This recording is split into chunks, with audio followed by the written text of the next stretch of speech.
좋아요와 구독, 알림 설정 부탁드려요. 오늘의 사연 지금 바로 시작해 볼게요. 안녕하세요. 저는 30대 초반의 회사원입니다. 벌써 2년 전 일이네요. 갓 입사했을 때 적응 잘 못하고 겉돌기만 하던 저를 도와준 과장님께는 정말 말할 수 없는 큰 실수를 저질렀습니다. 정확히 말하면 과장님이 아니라 과장님의 아내분에게 저지른 실수죠. 마음의 짐처럼 가지고 있다가 이 기회를 빌어 사연으로 한번 풀어보겠습니다. 과장님의 아내는 사무실에서 처음 보았습니다. 아무것도 모르는 초짜 신입 시절 사소한 실수를 연발하던 저는 회사 내에서 적응을 잘하지 못했습니다. 잘하는 것이라고는 혼나는 것밖에 없던 것 같아 의기소침해져 있는데 과장님이 자기 자리로 저를 호출하시더군요. 제가 또 무슨 실수를 했는지 미간에 주름이 잡힌 채 화가 난 인상으로 저를 부르는데 뭐 때문에 그러는지 모르겠으니 더 걱정이 되더라고요. 쭈뼛대며 과장님 앞에 고개를 숙이고 서 있는데 과장님이 저에게 내민 건 유리병에 들은 비타민 음료수였습니다. 아껴놓은 건데 저를 준다고 하면서 긴장해서 뻣뻣해진 저를 풀어주셨어요. 처음엔 다 그런 거라고, 이 사무실에 실수 안 해본 사람 아무도 없고 깨져본 적 없는 사람 아무도 없다면서 저보고 잘하고 있으니까 혼나는 걸 무서워하지 말고 같은 실수를 안 하도록 해보는 게 어떻겠냐며 저를 응원해 주셨습니다. 처음 받아보는 응원과 위로의 감동을 받아 다음날 누구보다 아침 일찍 출근해서 과장님 자리에 전날 주셨던 비타민 음료를 한 상자 사서 과장님 책상 위에 올려놨습니다. 제 나름대로 사회생활을 하고 있다는 모습을 보여주고 싶었는지 그냥 돌아가도 됐는데 제가 드렸다는 메모를 남겨놓고 싶더라고요.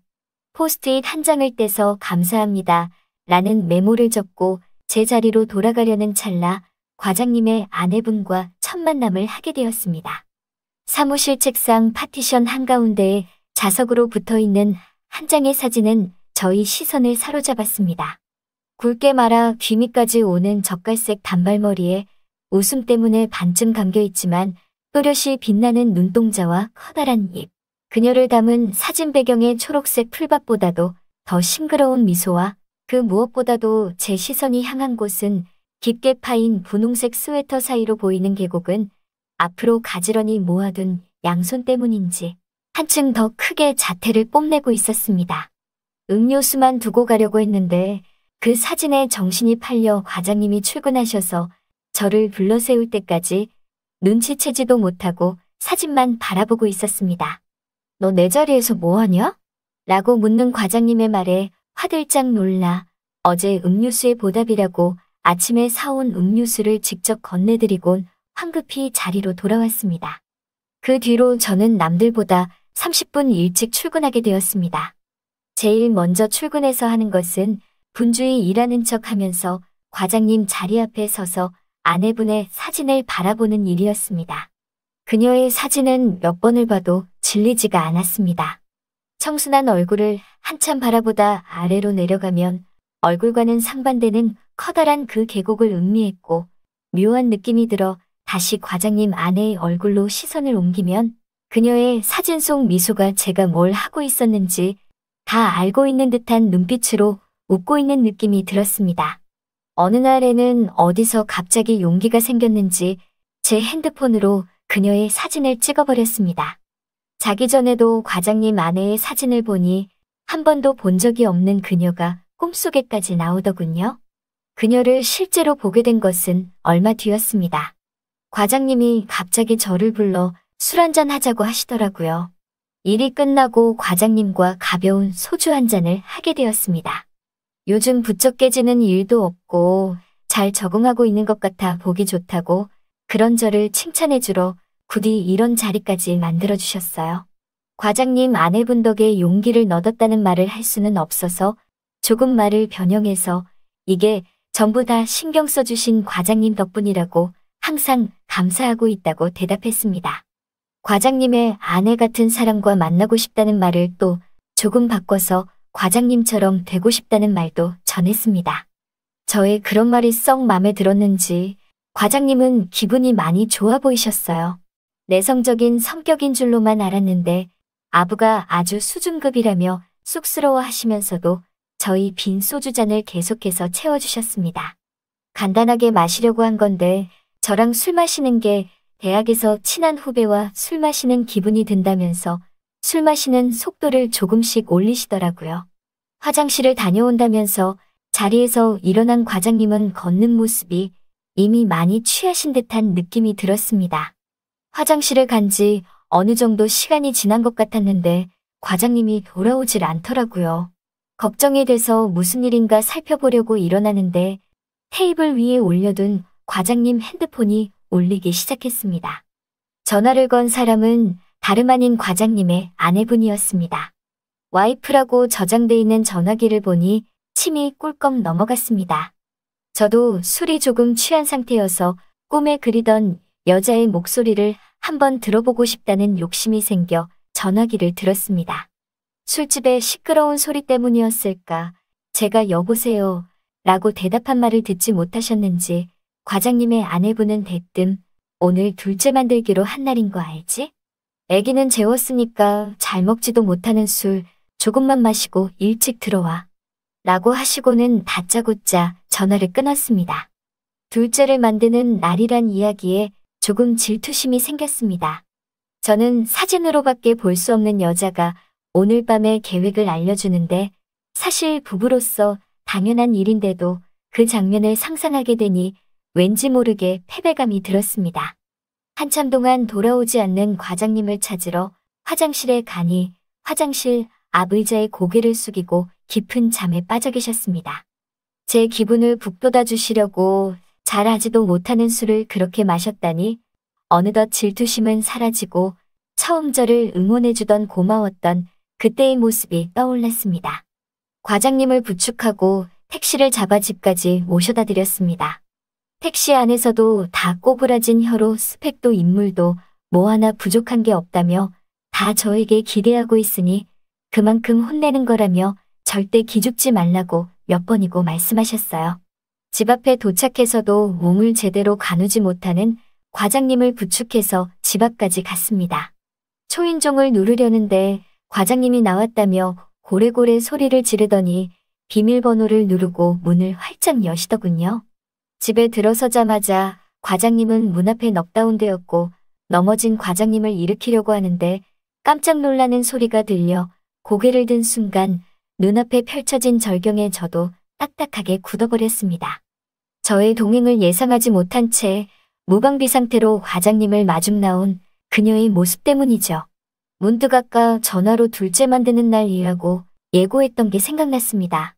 타인의 부부 생활까지 간섭할 건 아니지만 과장님의 아내분은 오늘을 위해 과장님을 위한 특별 이벤트를 준비했나 봅니다. 손바닥만한 아니 훤히 보이는 검은색 망사로 된 얇은 옷 하나만을 걸친 채 사진에서 보던 핑크빛 청순한 입술은 온데간데 없이 입술을 새빨갛게 칠한 채 짙은 화장까지 하고 과장님과의 이벤트를 준비했던 그녀는 예상치 못한 저를 보고는 어쩔 줄을 모른 채 문 앞에 얼어붙어 있었습니다. 저도 과장님을 부축하며 쪼그려 앉은 상태에서 그런 과장님의 아내분을 보고 딱딱하게 굳어버렸습니다. 실제로는 10초도 안 되는 짧은 순간이었겠지만 그 순간이 마치 멈춘 것만 같이 길게 느껴졌습니다. 상황 파악이 된 과장님의 아내는 몸을 숨겼고 저도 바닥에 쓰러진 과장님을 두고 도망치듯 집을 벗어났습니다. 다음 날 사무실에 과장님이 들어오시는 걸 보고는 똥 마려운 강아지 마냥 바짝 졸은 상태로 과장님의 표정을 살폈습니다. 과장님이 저를 보고는 웃으며 머리 위로 손을 흔들며 인사를 했어요. 어제 일을 들키지 않은 건가 싶으면서도 별다른 말씀이 없으셔서 일하는 내내 계속 눈치가 보였습니다. 점심시간이 되자 직원들끼리 밥을 먹으러 나갔어요. 백반집에서 밥을 먹는데 웬일인지 저에게 말 한마디 안 걸고 다른 직원들과 대화를 나누는 과장님을 보니 더 헷갈렸습니다. 식사가 끝나고 양치질을 하려고 화장실에 가는데 과장님이 저를 불러 세우더니 자판기 커피나 한잔 하자고 데려가시더라고요. 심장이 터질 듯이 쿵쿵거렸습니다. 먼저 저에게 건네준 커피를 너무 불편했던 나머지 입천장이 홀랑 까질 정도로 한 번에 삼켜버리고 말았어요. 다행히 과장님이 먼저 말을 꺼냈습니다. 천만 다행이었어요. 어제 일이 하나도 기억 안 나신다는 과장님은 자기가 집에 어떻게 들어갔는지도 기억을 못 하셨고, 오히려 쭈뼛거리는 제 모습을 보고 본인이 저에게 무슨 실수를 했는지 걱정을 하셨다고 하네요. 아내분에 대한 이야기는 일절하지 않으셨는데 아무래도 아무 말도 전하지 않은 것 같아 한시름 놓았습니다. 그렇게 그날의 비밀을 간직한 채로 2달 전으로 시간이 흘렀고 전셋집을 탈출하시고 드디어 자가를 구하신 과장님 집에 초대되어 다녀왔습니다. 아내분은 저를 기억하시는지 저와 눈을 한 번도 마주치지 않으셨고 그럴수록 저는 더 짓궂게 그녀의 얼굴을 뚫어져라 쳐다만 봤습니다. 제 시선을 눈치챘는지 과장님이 우리 와이프 이쁘지라며 어스레를 떠셨고 그날의 일을 비밀로 간직한 우리들은 그 농담에 아무 반응도 할 수 없었습니다. 1년이 훨씬 넘어서 다시 만난 그녀는 여전히 아름다웠습니다. 짧았던 단발머리가 어깨를 덮을 정도로 많이 길어 있었고 묘한 분위기를 풍기던 젓갈색의 머리카락은 검은색으로 다시 염색을 했었죠.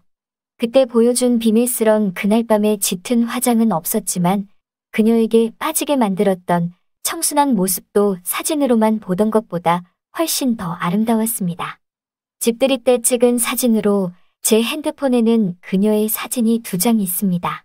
그리고 평생 잊혀지지 않을 그날의 모습도 선명한 사진처럼 제 머릿속에 기억되고 있습니다. 아직도 과장님 몰래 아내분의 사진을 가지고 있습니다. 저를 아껴주고 이끌어주는 과장님에게 죄를 짓는 듯한 느낌이 들지만 사진으로나마 간직한 그녀를 잃고 싶지 않습니다. 오늘도 존경하는 직장 선배님의 아내분의 사진을 보며 잠이 듭니다. 저의 이야기 끝까지 들어주셔서 감사합니다. 오늘의 사연은 여기까지네요. 긴 사연 끝까지 들어주셔서 감사합니다. 구독과 좋아요 잊지 말아주세요.